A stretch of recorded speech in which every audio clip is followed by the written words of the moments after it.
আগামী নির্বাচনকে কেন্দ্র করে তাবলিগ জামায়াত দখল করতে চায় হেফাজতে ইসলাম। আর এই লক্ষ্যে জুবাইরপন্থীদের মাধ্যমে কাকরাইল মসজিদ দখল করেছে তারা। ইজতেমা ও তাবলিগ জামায়াত নিয়ে সাম্প্রতিক সংঘাতের কারণ হিসেবে এটিই দাবি করছে সাদরাপন্থীরা। তাবলিগ জামায়াতের এই দুই পক্ষের বিরুদ্ধে বিশ্ব ইজতেমা আয়োজন নিয়ে শঙ্কা দেখা দিয়েছে। জুবাইরপন্থীরা ৩১ জানুয়ারি বিশ্ব ইজতেমা করবে। সাদপন্থীদের আশা তারাও এরপর ইজতেমায় অংশ নেবে। শাহিদুজ্জামান সাকিবের রিপোর্টে বিস্তারিত।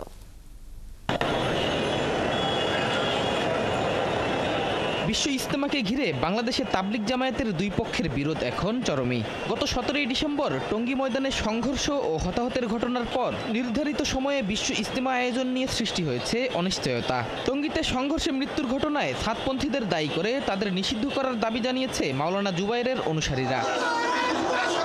এ দাবিতে বাইতুল মুকাররমে বিক্ষোভ মিছিলও করেছে তারা।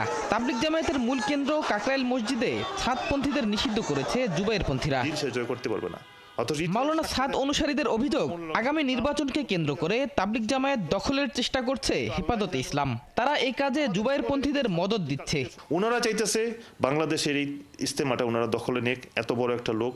আর মামুনুল হক সাহেব সামনে নির্বাচন হইতে পারে, এরকম ওনার কিছু লোক দরকার। হ্যাঁ, এবং উনি একটা বড় মজমনের দরকার। এই জন্য তবলিগটাকে সংগঠিত করে যদি কিছু লোক ওনার পক্ষে নিতে পারে। গত সরকারের আমলেও আমরা বৈষম্যের শিকার হয়েছি। আমাদেরকে 14 দিন রাখতো, এরপরে ওনারা 28 দিন থাকতো। কিন্তু এইবার আসার পরে ওনাদেরকে একদম পার্মানেন্টলি দিয়ে দেওয়া হইলো। আমরা দেখতেছি এই ব্যাপারে কোনো আলোচনা হচ্ছে না।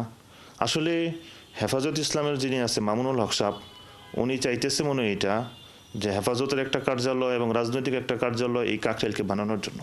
অন্যদিকে জুবাইরপন্থীরা বলছেন, হত্যাকাণ্ডের বিচার ছাড়া সাদপন্থীদের কোনোভাবেই ইজতেমা করতে দেয়া হবে না। ওনারা বারবার প্রশাসনের সিদ্ধান্তকে অমান্য করে একবার 1 ডিসেম্বর 2018 আমাদের সাথীদেরকে মেরে রক্তাক্ত করে, তখন প্রায় আমাদের 5,000 সাথী আহত হয়। এর পুনরাবৃত্তি ওনারা 2024 সালের 17 ডিসেম্বর দিবাগত রাত্রে করে।